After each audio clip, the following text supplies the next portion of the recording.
silt and sediments brought by the rivers and their tributaries। इनको कहते हैं जो प्लेस जो है ना वो प्राय कहते किससे बना हुआ था, कहते उसके अंदर deposition of the silt. Silt क्या होते हैं? गाद, ठीक है, जिसको गारा बोलते हैं, मिट्टी बोलते हैं, सेडिमेंट्स। और जो सेडिमेंट्स है इनको कहते हैं उन नदियों के द्वारा ये जो नदी है उनके अंदर ये बह करके आ जाता है, उसी कारण से ये बनता है। देखिए आप देखते जब बारिश का मौसम होता है, नदियां बहती हैं, तो उसके अंदर देखते हैं आप जब बारिश का पानी होता है तो अपनी नालियों में पानी बह करके जाता है, तो वो पानी ज्यादा स्वस्थ नहीं होता, उसके अंदर की स्वच्छ नहीं होता। उसके अंदर आप देखते हैं मिट्टी वगैरह और दूसरे अपशिष्ट हो जाते हैं। तो इन्हों कहते हैं ऐसे जो प्लेन के अंदर जो नदियां बहती है ना, वो भी अपने साथ सिल्ट सिल्ट करके कहते हैं गारा वगैरह लेकर के आती हैं, और सेडिमेंट्स यानी कि और बहुत से उसके अंदर छोटे छोटे कंकर पत्थर ये होते हैं, वो बहा करके लेके आती है। The plain can be extremely flat और स्लाइटली रोलिंग्स। मतलब जब प्लेन के अंदर वो आते हैं तो कहते हैं समतल जो भाग होता है इसका बिल्कुल सीधा होता है, उसके अंदर बने होते हैं। Most of the plains are very fertiles and useful the agriculture activities. कहते हैं ज्यादातर जो हमारा प्लेन का जो भाग है ना वो बहुत ही उपजाऊ है, और खेती से संबंधित जो गतिविधियां है वो हम इसका आसानी से कर सकते हैं। मतलब ये एकदम समतल है और प्लेन है। तो देखिए ना कहते भी इसके अंदर सिल्ट और जो सेडिमेंट्स है ना, आप देखते बेटा पानी जो होता है हमेशा उसका पानी का बहाव होता है ऊंचाई से हमेशा नीचे की ओर अपने आप रास्ता बना लेता है, अपने आप बह करके आते हैं। मतलब जो समतल भाग आता है ना पानी का, तो आपने देखा भाई हम ऊंचाई से छत से पानी गिरेंगे, नाली के अंदर से ज्यादा प्रेशर से पानी आएगा, और जब समतल भाग है ना उसके अंदर अगर हम उसको करते हैं तो आप देखते पानी की गति थोड़ी कम हो जाती है, उसके अंदर जो जो सिल्ट है सेडिमेंट्स है वो वहीं के वहीं वहां पर डिपॉजिट हो जाते, रुक जाते हैं।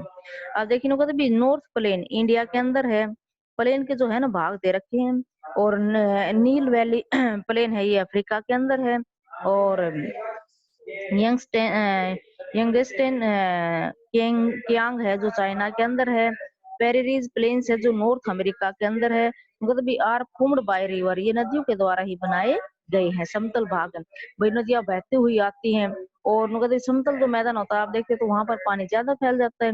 जैसे पहाड़ों से नदियां निकलती हैं, तो आप देखते पहाड़ों से जो नदियां निकलती हैं तो वो मतलब उनका आकार अलग अलग होता है, और जब समतल में आते हैं तो आप देखते हैं वो और ज्यादा स्थान में, क्योंकि समतल है तो दूर तक वो फैल जाती हैं। हेलो, हाँ समझ में आ रहा है बेटा?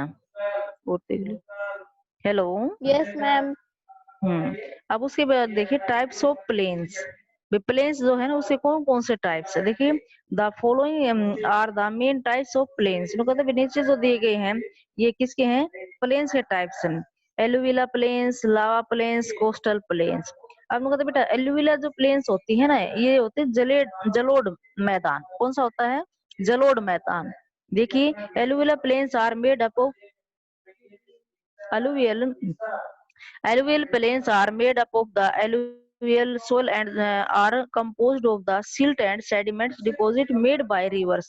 कहते भी एलुवियल जो प्लेन्स है ना वो किससे बना हुआ था? एलुवियल सोil जो इसके अंदर आती है वो इसके अंदर क्या क्या मिली हुई होती है? Composed of the silt and sediments. Silt और सेडिमेंट ये इसके अंदर मिले हुए होते हैं, और ये किसके द्वारा बनते हैं? नदियों के द्वारा। Floods are common in these plains due to the flooding of rivers. मतलब इस क्षेत्र के अंदर जो बाढ़ है ना वो आती है, और इसको इसलिए क्या कहते हैं हम प्लेन के अंदर आती है। दीज प्लेन्स आर जब मतलब बाढ़ का जो मौसम होता है नदियां बहती हुई वो ये जो एलुवियल प्लेन्स है ना वहां तक वो आती हैं, और these plains are very fertile due to the fresh alluvium soils which is periodical add to उस वो नहीं करा क्योंकि उसको रिकॉर्डिंग और उसके अंदर सर को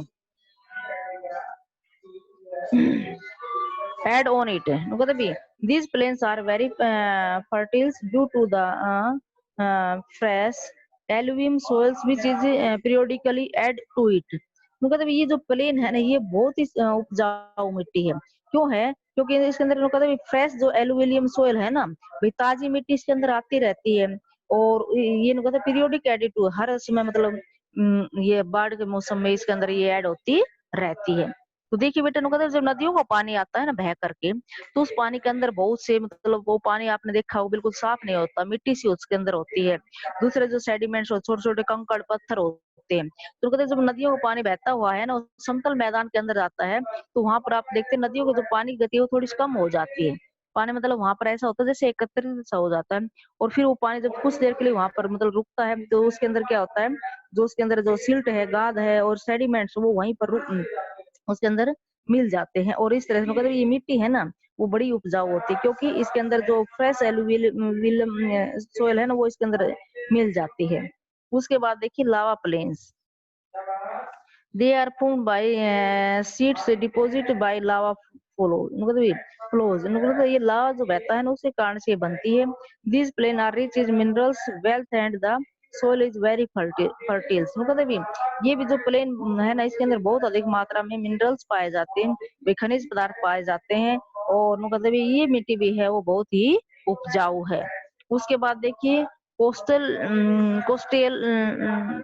plane, these plains have low elevation rising gently from the shore, कहते भी ये जो है ना प्लेन्स थोड़ा सा ऊपर की ओर उठता है, कहते भी जो कोस्टल क्षेत्र जो होता है ना उसके साथ होता है ये।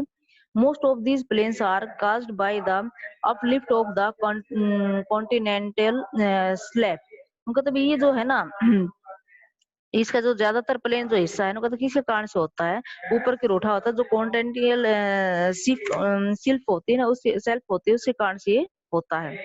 Eastern and western coastal plain, जो तटीय क्षेत्र है ना भाई, पूर्वी और पश्चिमी जो कोस्टल प्लेन है इंडिया के अंदर, are the best example of the these plain, मतलब वो जो कोस्टल प्लेन है ना उसके सबसे बढ़िया उदाहरण है। अब उसके बाद देखेंगे इम्पोर्टेंस ऑफ प्लेन्स, जो प्लेन्स है ना उसके क्या क्या महत्व है, ठीक है।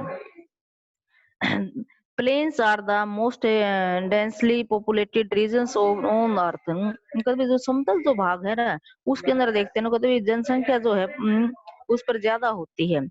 People sitting in plains for many reasons, कभी समतल जो भाग है ना वहां पर लोग कई रीजन है जिसके कारण से वो वहां पर रहते हैं।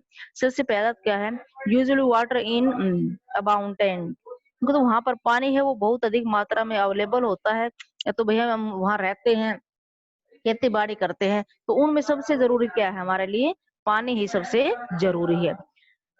आपने देखा उदाहरण के लिए भी बड़े बड़े जो उद्योग धंधे और कुछ है तो वो नदियों के किनारे पर ही समतल जो हमारा भाग है वहीं पर ज्यादातर स्थापित किए गए हैं। क्यों, क्योंकि कोई भी हम उद्योग लगाते हैं तो उसके लिए पानी है वो सबसे जरूरी होता है, ठीक है। तो कहते भी मनुष्य क्यों रहता है वहां पर, अब वहां पर पानी जो है वो सबसे हमारे महत्वपूर्ण जरूरत है। दूसरा क्या है, था land being flat and fertile, वहां की जो जमीन है ना वो समतल है और उपजाऊ है, ठीक है। It enables cultivation of crops, जहाँ पर कहते हम फसलें हैं ना वो आसानी से उगा सकते हैं। तीसरा हमारा पॉइंट है, it is possible to build an excellent network of the roads and railways, कहते भी जो हमारा समतल जो भाग है ना उसके अंदर कहते भी हम रोड्स हैं भाई, सड़कें हैं और रेलवेज हैं, कहते उसका नेटवर्क है, जाल से हम आसानी से बिछा सकते हैं क्योंकि ये समतल भाग है, तो इसलिए दिक्कत नहीं आती, उसके अंदर आसानी से वो कार्य है वो हो जाता है। उसके बाद देखिए हमारा फोर्थ पॉइंट है, the parts and harbor no, the ports and harbors in the coastal plains promoted international trade, मतलब यहाँ पर जो बंदरगाहें है ना, मतलब जो कोस्टल प्लेन्स है तटीय जो क्षेत्र है उसके अंदर कहते भी हम इंटरनेशनल ट्रेड, हम अंतरराष्ट्रीय व्यापार भी करते हैं। भी बंदरगाहों के माध्यम समुद्री जहाज वगैरह होते हैं उनसे हम क्या करते हैं बेटा, विदेशों के अंदर हमने कोई सामान भेजना है कोई मंगवाना है तो कहते भी इंटरनेशनल ट्रेड भी हम इसके अंदर से कर सकते हैं, कोस्टली यानी कि तटीय जो क्षेत्र प्लेन्स है उसके माध्यम से हम अपना ये कार्य आसानी से कर सकते हैं। अब उसके बाद देखिए बेटा क्लियर होगा सभी को टाइप्स ऑफ प्लेन्स। हेलो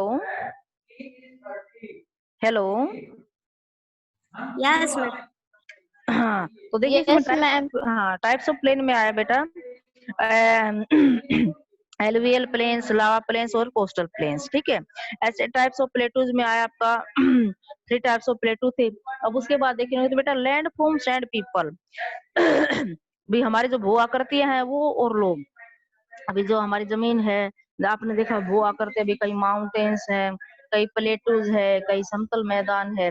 उसके बाद देखिए कभी landforms and peoples, humans live on almost all the types of available landforms, मतलब मनुष्य जो है ना मतलब सभी तरह की जो जमीन है ना वो आकृति है उसके ऊपर रहता है।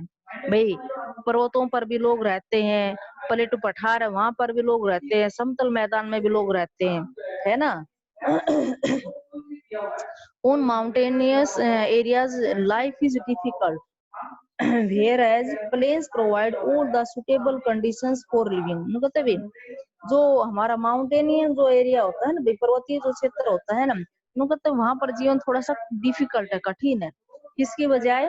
प्लेन की बजाय। क्योंकि प्लेन के अंदर कभी भी हमें अपने जो सुटेबल जो कंडीशन है, स्थितियां हैं हमें जीवित रहने के लिए, वो हमें सभी आसानी से मिल जाती हैं। It is easy to grow crops. तो यहाँ पर हम प्लेन के अंदर क्या करते हैं, हम आसानी से फसलें उगा सकते हैं। बिल्ड ए हाउस और a road in a plain than in a mountain. मतलब भी पर्वतों की बजाय हम हमारी जो प्लेन मैदान है उसके अंदर अच्छे से फसलें उगा सकते हैं, अपने घर बना सकते हैं और रोड बना सकते हैं। देखिए समतल भाग होता है बेटा, समतल के अंदर क्या होता है, आप देखिए अपना मकान बनाते हैं, तो हम जहाँ पर मकान बनाते हैं वहां की जमीन कैसी होती है? समतल होती है ना। तो उनको तो आसानी से ये कार्य इसके अंदर हो जाते हैं। उसके बाद देखेंगे, but sometimes natural climatic such as earthquakes, volcanic eruptions, storms and floods cause wide separate destructions leading to huge loss of life and property. नु कभी कभी क्या होता है, जो हमारी प्राकृतिक आपदाएं होती है ना, जैसे भूकंप आना, भाई ज्वालामुखी का फटना, तूफान आना या फिर बाढ़ आना, तो ये जब आते हैं तो उस समय हमारे बहुत ज्यादा जो प्रॉपर्टी होती है ना, उसका और हमारा जो जीवन होता है उसको काफी प्रभावित पड़ते हैं, यानी कि हमारी प्रॉपर्टी और लाइफ है ना उसको काफी नुकसान पहुंचाते हैं। बेटा देखिए अचानक से अर्थक्वेक आ जाता है जिसकी तीव्रता बहुत ज्यादा है, तो वहां पर आप देखते डैमेज बहुत ज्यादा हमारी जो प्रॉपर्टी वो डैमेज हो जाती है, होती है, उसकी हानि होती है। ऐसे अचानक ज्वालामुखी फटता है, भाई घटित होता है, तो वहां भी क्षेत्र प्रभावित होता है। इसके अलावा आप देखते हैं बाढ़ वगैरह है, अभी आपने हाल ही में देखा वो कई क्षेत्र ऐसे हमारे स्टेट है जिनके अंदर अभी बाढ़ आई हुई है। तो उससे भी आप देखते हैं कि ये लोग कितने परेशान होते हैं, उनके घर बह जाते हैं, उनके जीव जंतु बह जाते हैं और लोग भी वहां पर बह जाते हैं। तो उनको इस तरह हमारी जो लाइफ और प्रॉपर्टी उस दोनों का ही काफी नुकसान होता है। लेकिन though we do not have much control over it, but awareness about such incidents may lower the risk। कहते भी हम इन चीजों को कंट्रोल तो नहीं कर सकते, लेकिन हम इनके प्रति जागरूक होकर के, सचेत होकर के इनसे हम कुछ बचाव जरूर कर सकते हैं। ठीक है, जिससे क्या होता है भी हमारे जो है नुकसान कम हो। ठीक है, जैसे आपने देखा तभी उड़ीसा का जो तूफान आया था अभी कुछ दिन पहले, हैं? तो उसके अंदर देखा था भी आपने वहां के जो क्षेत्र प्रभावित थे भी यहाँ पर तूफान के आने की संभावनाएं हैं, तो उस क्षेत्र को खाली करवा लिया गया था। ठीक है ना, भाई जो लोग थे वहां पर रहते थे उनका मकान को खाली करवा लिया गया था, उन लोगों को दूर स्थान पर सुरक्षित स्थान पर भेज दिया गया था। तो इस तरह से लोग कहते भी हमारे चलो कुछ नुकसान तो हुआ हमारा, लेकिन उनका भी लाइफ है उसके अंदर कम नुकसान भी, जो लोग थे जीव जंतु थे वो कम मरे। तो उनको इस तरह से अगर हम उसके प्रति जागरूक रहेंगे, सचेत रहेंगे, तो उनको उसी कारण से हम इसको कुछ कम कर सकते हैं। इसके ऊपर पूरी तरह कंट्रोल नहीं करके हम इसको कम कर सकते हैं।